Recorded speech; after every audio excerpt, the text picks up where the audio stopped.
Recipe सुरू करण्याआधी सर्वांना एक नम्र विनंती आहे। व्हिडिओ जेव्हा तुम्ही बघता तेव्हा व्हिडिओ बघताना प्रत्येक वेळेस चॅनलला सबस्क्राईब करायचं नाही आहे। तुम्ही जेव्हा माझा व्हिडिओ पहिल्यांदाच म्हणजे याच्या आधी कधीच तुम्ही माझी रेसिपी पाहिली नसेल आणि पहिल्यांदाच माझी तुम्ही रेसिपी पाहत असाल आणि तुम्हाला रेसिपी आवडली असेल तर तुम्ही चॅनलला सबस्क्राईब करायचं आहे। प्रत्येक वेळेस व्हिडिओ बघताना चॅनलला सबस्क्राईब करायचं नाही। त्याच्यामुळे काय होतं, तुम्ही जे आधी सबस्क्राईब केलेलं असतं ते अनसबस्क्राईब होतं। रोहिणीज रेसिपी मराठीमध्ये सगळ्यांचं पुन्हा एकदा स्वागत। सध्या मार्केटमध्ये मटार भरपूर प्रमाणात मिळतोय, तोही फ्रेश आणि एकदम स्वस्त असा मटार आहे।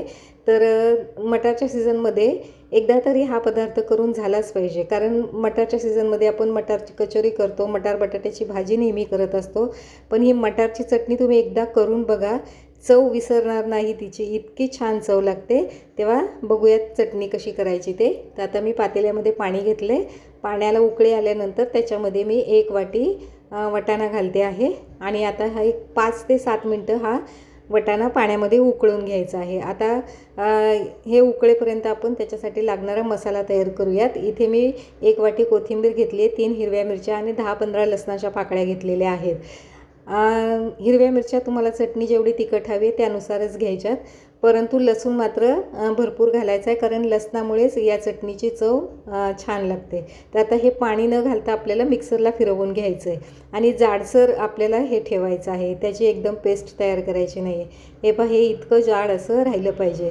हे असं इतकं जाड ठेवलं ना की मग ते चटणीमध्ये खाताना खूप छान लागतं। आता एक 5 ते 7 मिनटं झाली आहेत। आता मी गॅस बंद करून घेते आणि हे मटार वाटीमध्ये काढून घेते।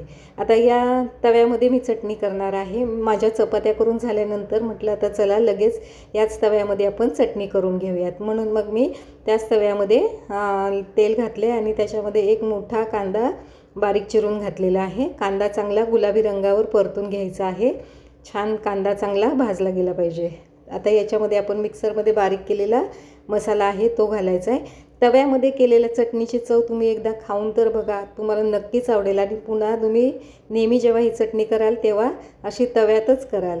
तर आता कांदा भाजून झाला आहे, मसाले चांगले परतून झाल्यानंतर त्याच्यामध्ये मी अर्धा टीस्पून हळद घातले आणि नंतर मग त्याच्यामध्ये हा वाटाणा घातलेला आहे आणि चवीनुसार मीठ घालून हे छान परतून घ्यायचं आहे। हे पहा, हे असं छान परतून घ्यायचं आहे आणि मॅशरने हे असं दाबून घ्यायचं आहे, म्हणजे ह्या चटणीच्यामध्ये कसं अर्धवट असे वाटाणे चेपले जातात, त्याच्यामुळे खाताना ते दाताखाली असे छान लागतात। तसं पाहिलं तर वाटाणा तुम्ही मिक्सरला पण फिरवून घेऊ शकता, परंतु मिक्सरला जर फिरवलं तर त्याची एकदम पेस्ट तयार होते आणि मग चटणीची चव चांगली लागत नाही आणि चटणी अशी खरपूस होत नाही, ती पिठल्यासारखी होते, म्हणून मग असं मिक्सरलाच फिरवून घ्यायचं। आता ही आपली चटणी तयार झालेली आहे, ती आपण आता सर्विंग प्लेटमध्ये काढून घेऊयात। ही चटणी तुम्ही एकदा नक्की करून बघा, तुम्हाला मी 100% सांगते, या चटणीची चव तुम्ही अजिबात विसरणार नाही। पोळीबरोबर, भाकरीबरोबर किंवा वरण भाताबरोबर तोंडी लावायला ही चटणी खूप छान लागते। घरातील सगळ्यांना ही नक्कीच आवडेल, लहान मुलांनासुद्धा आवडेल। तेव्हा रेसिपी आवडली असेल तर रेसिपीला लाईक करायचं आहे आणि माझ्या चॅनलवरची रेसिपी तुम्ही पहिल्यांदाच पाहत असाल तर चॅनलला सबस्क्राईब करायचं आहे।